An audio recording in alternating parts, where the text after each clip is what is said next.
Joining us now, he's been very patient, the boss, Senate Majority Leader, Virginia, Tommy Norment. Senator, Mr. Leader, good to have you with us, sir. Good morning, John. It's nice to be with you, and I just want to compliment you on showing another side of the personality of Frank Wagner. It's a very humanistic story, and Frank has been a great dad and a great advocate on some of these issues like autism. So thank you for doing that. Well, you're welcome. And he doesn't put it out there, because he doesn't want to get his daughter in the middle of it. But I think, many families out there have special needs children like we do, and it's a tough situation. And one thing he said is one thing that Ann and I deal with is, what happens when we're older and, can our daughter be cared for in that way? And it weighs on a parent. So we understand that. Well, I've sat through many a public hearing before Virginia adopts its budget every year.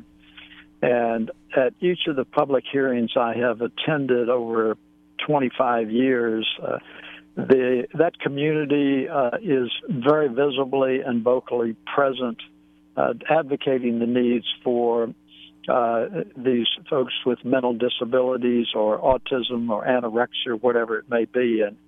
And I've got to tell you, John, it literally brings tears to your eyes. Mm-hmm. I cannot tell you how many times I've heard a mother stand up there with her son or daughter and say, I pray every morning that my child will die before I do because I don't know who will take care of them. It's just gut-wrenching. It is, and, you're right, Senator, and until you talk about this stuff, it's easy to kind of sweep it under the carpet and focus on other bigger issues, or one may seem bigger issues than they have. Speaking of bigger issues, Senator, what is up with Governor McAuliffe and these crazy vetoes of Bill Howell's going berserk over them? He's saying some of them are just not constitutional. You're a constitutional scholar. What's up with the Maxter's vetoes? Well, without being disrespectful to the community we were just talking about, I think that the governor needs some intervention and guidance. As you know, he vetoed a portion of the budget that pertained to the language with Medicaid expansion, basically trying to position himself as the chief executive to engage in some Medicaid expansion or expenditure of those dollars if Congress provides a pathway. So he vetoed some language in the budget, but he didn't veto the money that would be attributed to it. And so the two-year budget originates in the House of Delegates, so it goes back to the House of Delegates first if there's an amendment or a veto. And so the Speaker Howell made the determination, just as he did in 2016, and consistent decision that the governor's behavior was unconstitutional.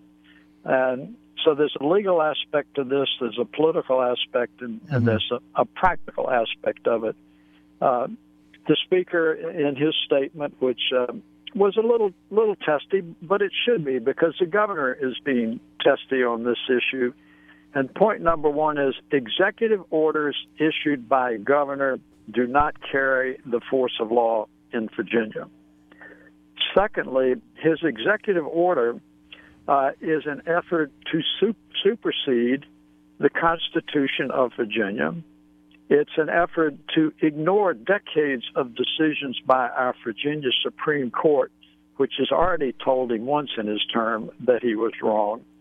It ignores the precedent over 20-some years of that have taken place, and it is completely contrary to what previous Democratic and Republicans have done. So I think the Speaker constitutionally made a very appropriate decision. But sometimes our governor, who is effusive and energetic, can be petulant, and he can be like a petulant child. And so he said, I don't really care what the legislature has said. Don't tell me it's unconstitutional. I'm going to issue an executive order, and I'm going to tell my secretariats and my department heads to ignore what the legislature has done and do what I say. That's got serious legal implications, and this current governor is an attorney. He should know better. So that's kind of the policy side or the legal side of it. The political side of it is, I reflect back. I mean, this governor is in his final months, and I'm always reticent to criticize someone as they're going out the back door. But from a political standpoint, I was reflecting the other day that I really think we've had missed opportunities under this administration. The governor throws around words, collaborations, partnerships, cooperations. He really never has fully grasped the necessity of collaboration between the executive branch and the legislative branch. He wants to do it his way, and with all due respect, he's an incredibly successful entrepreneur and businessman, but you cannot run a state government like you are the CEO or president of a private corporation. It just doesn't work that way. And so it's created these political tensions, and I think we've missed opportunities where we could improve the quality of life and policies in Virginia. And the third point, and then I'll be quiet for a moment. The third point is the practical consequences. This governor is gone in January. We'll have a new governor. We'll have a new legislature group. There will still be a Republican majority in the House of Delegates. There'll still be a Republican majority in the Senate of Virginia. And here you have these frontline career employees of Virginia who have been told, ignore what the legislature has said, ignore the constitutional issues, and do what I say. And it has put them, those frontline employees, those department heads, in a terrible situation, And I just think that has been disrespectful to them. Senator, why would the governor do this? I mean, he's done such a good job bringing, businesses into Virginia. Unemployment is way down. He's got a pretty stellar economic record. And so he's going around the legislator for no reason because he's a lame duck anyway, so it isn't going to matter.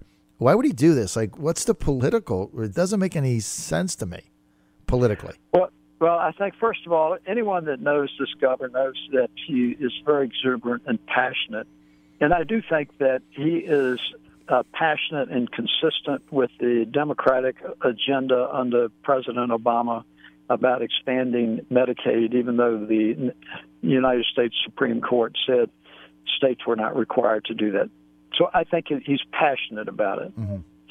Secondly, I think that perhaps this governor did not intend on being in Richmond in May of 2017, and that he thought he would be in Washington, D.C. With President Clinton.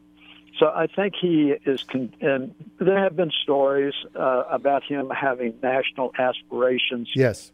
So I think he is politically advocating positions that are appealing to the Democratic constituency base on it. And I think he is more concerned about that than he is antagonizing a legislature that is only going to convene one more time while he's governor long enough to inaugurate a new governor of Virginia. So I think that's it. And I've really got to correct you a little bit, John. I think there are some misunderstandings out there.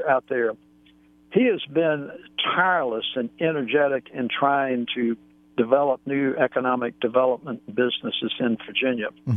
But it's important to remember a couple of things. First of all, we had a shortfall in revenue of about $1.5 billion that the General Assembly had to make the decisions on how to close that shortfall in revenues.